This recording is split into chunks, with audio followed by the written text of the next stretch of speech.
हमरे साथ हो। पिया चले आवा, पिया चले आवा छोड़ गुजरात हो। पिया चले आवा छोड़ गुजरात हो।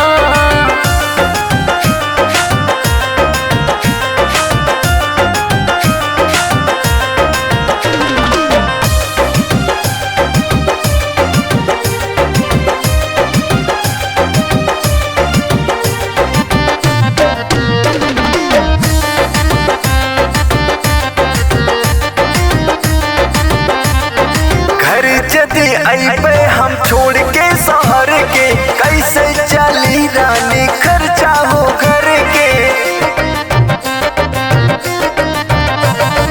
तोहरे कमाई के कुछ ना कदर बा, भरो भरे घर में मचौले गदर बा। देवरो दिखावे लाख हो, बोले ननदियो डांट हो।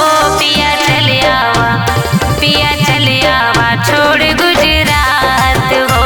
पिया चले आवा छोड़ गुजरात हो।